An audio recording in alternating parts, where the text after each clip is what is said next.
So good afternoon everyone. So my name is Noriel G. Dimapanag. So I'm going to report constitutional isomers. So what is constitutional isomers? So also called structural isomers are compounds that have the same molecular formula but different arrangement of atoms. So constitutional formula is parehas ni silang molecular atom pero lahi ilang pagka-connect ug lahi pod ilang arrangement sa ilang mga atoms. So tungod ani is lahi pod ilang chemical ug physical properties. So molecular formula versus structural formula. So a molecular formula show the type of elements and the exact number of atoms in a molecules. It does not show that how the atoms are connected.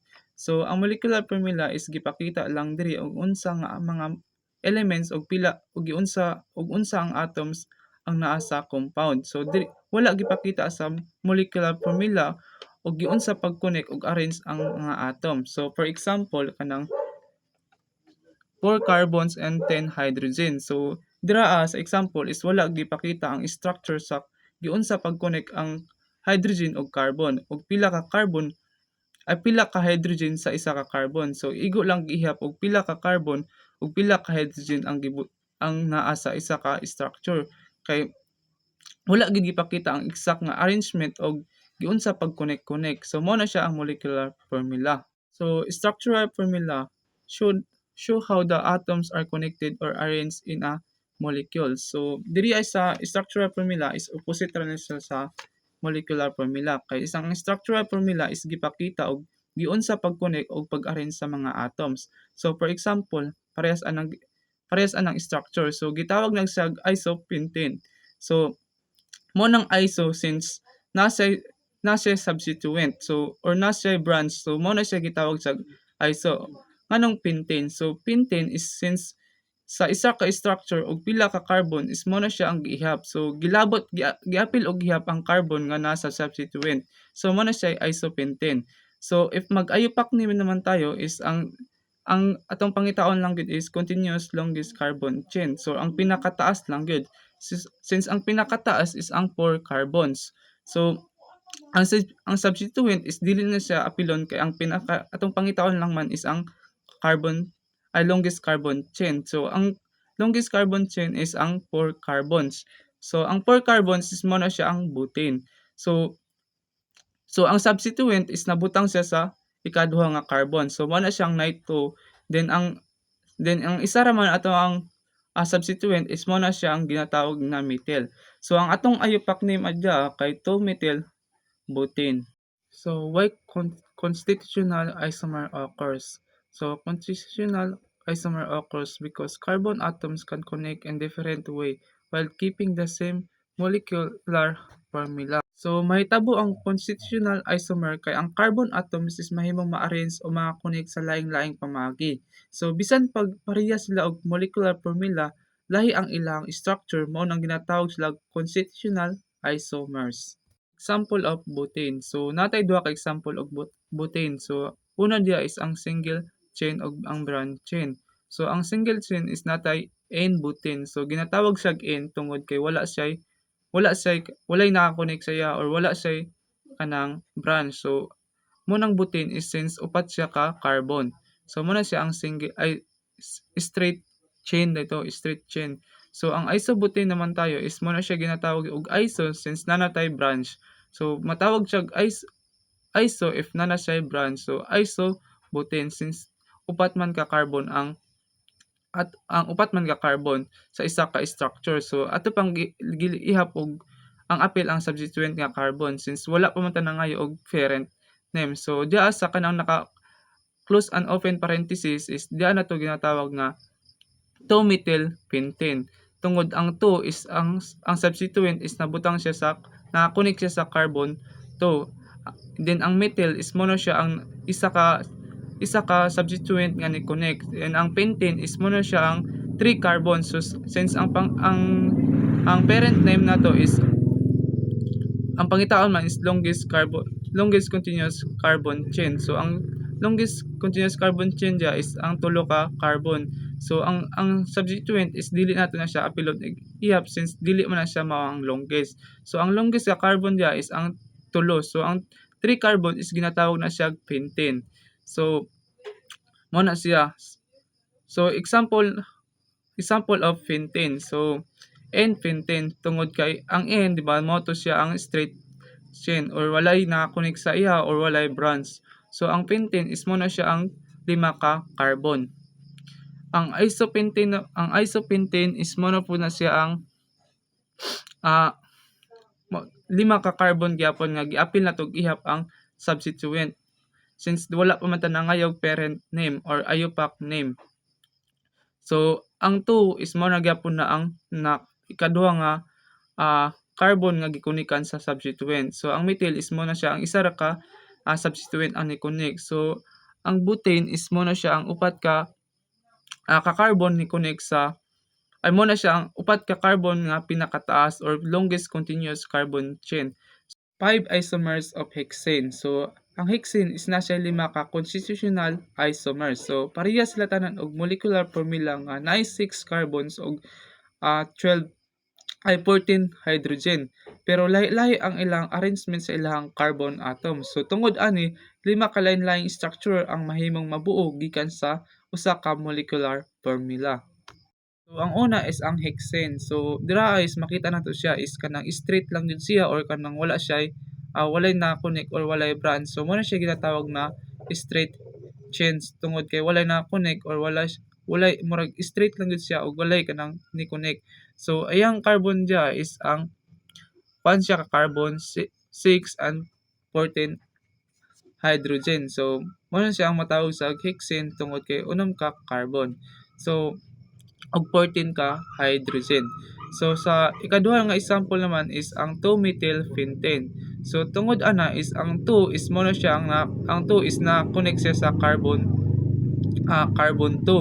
So ang longest continuous chain carbon naman tayo is ang 5 carbon. So mo na siya pinakataas na carbon or pinakataas tungod kay mao man atong pangitaon nga IUPAC name.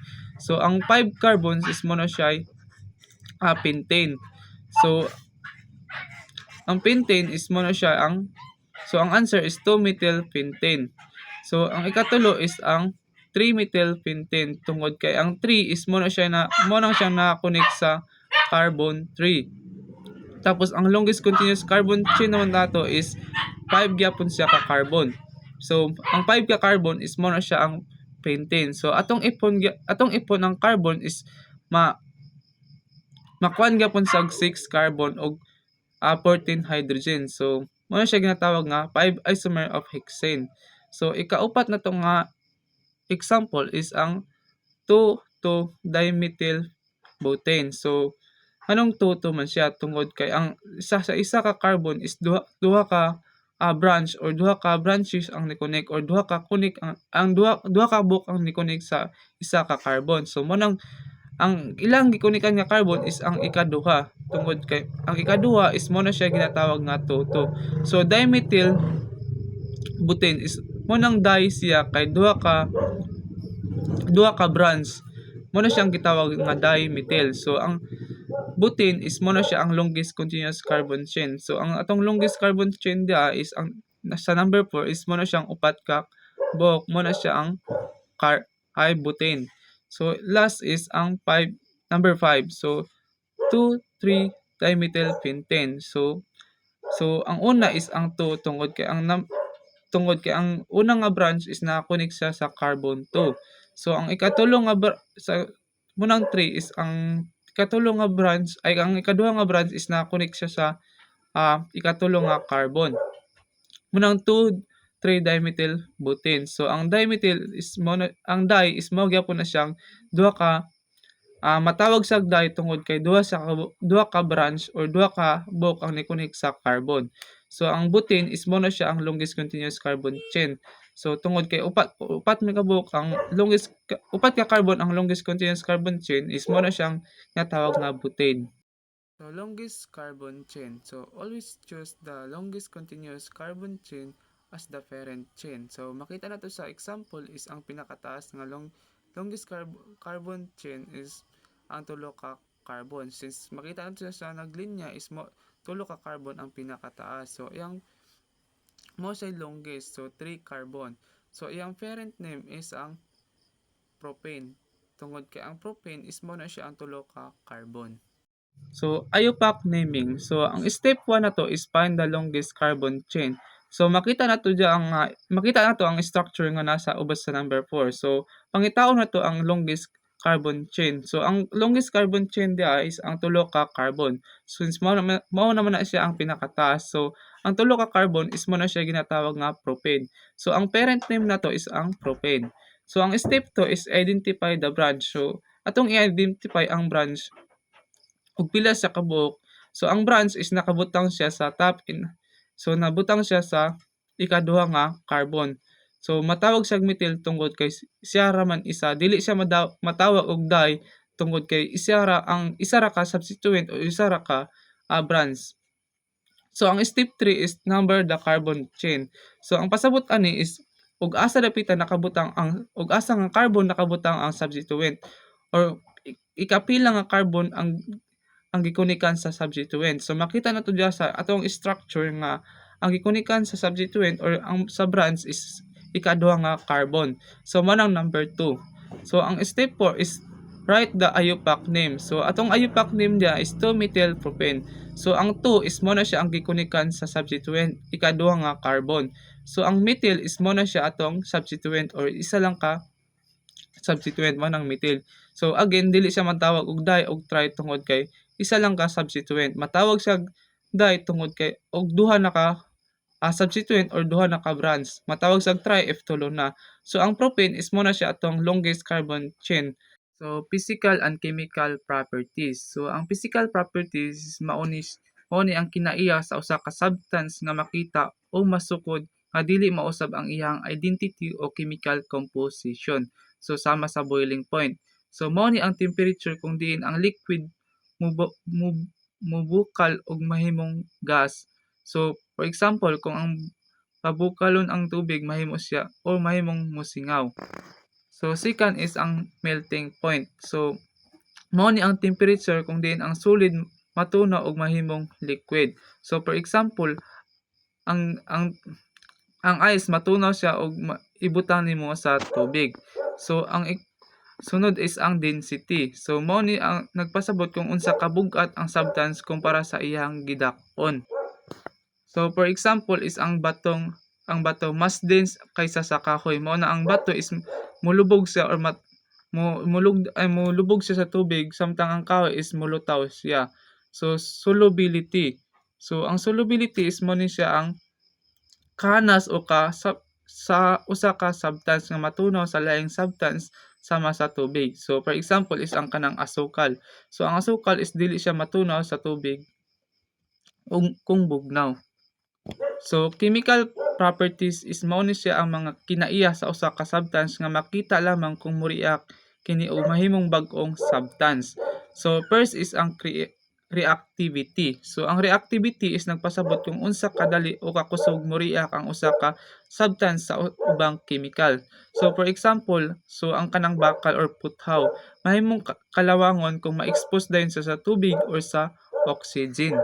Combustibility. So ang combustibility is mao ni ang abilidad sa usa ka substance nga masunog. So for example, ang kahoy ug papel. So dali ra kay na sila masunog. So ang katulo is ang stability. So ang stability is kung unsa kalig-on ang substance ug kung dali ba ni kini mausab or mo-react. So for example, so ang bulawan is stable kayo ang kay dili dali mo-react or dali kalawangon. So, agricultural and organic chemistry. So in agriculture, use in pesticide, use in fertilizer, and use in plant growth regulator. Sa agriculture, importante kayo ang organic compound. Sa agriculture, tungod kay ginagamit kini sa pesticide aron mapugngan ang mga peste nga makadaot sa atong tanom. Gigamit usab kini sa fertilizer aron madungagan ang sustansya sa yuta nga mahimong himsog ang atong mga tanom. Apil ko sab ang plant growth regulator. So makatabang ni sa padali o pagkontrol sa pagtubo, pagpamulak ug pagpamunga sa mga tanom. Inorganic chemistry. So help identify different organic compound. So ikaduha is important in medicine, food processing, and chemical manufacturing. So ikatulo is used to predict the properties and reaction of compound. Organic chemistry. So ang organic chemistry is importante kayo ang organic compound kay makatabang kini sa pag-ila og pagklasipikar sa laing-laing organic compound. So pinaagi ani masayon masabtan ang ilang mga properties ug reaction. So importante ni sa daghang industriya sama sa tambal, medicine, food processing ug chemical manufacturing. Diin ginagamit ni sa paghimo og mga produkto nga mapuslan sa atong adlaw-adlaw nga kinabuhi. So summary, constructional isomer have the same molecular formula. They have different structural formulas. Different structure may result a different physical and chemical properties. So carbon atoms can form straight or branches chain. So remember, same formula plus different structure equals constitutional isomers. Conclusion and reference. So conclusion, constitutional isomers are compound with the same molecular formula but different arrangement of atoms. Understanding constitutional isomers help us identify organic compound correctly and predict their properties. This knowledge is important in chemical, agriculture, medicine, and may industrial application. So, maura to, daghang salamat.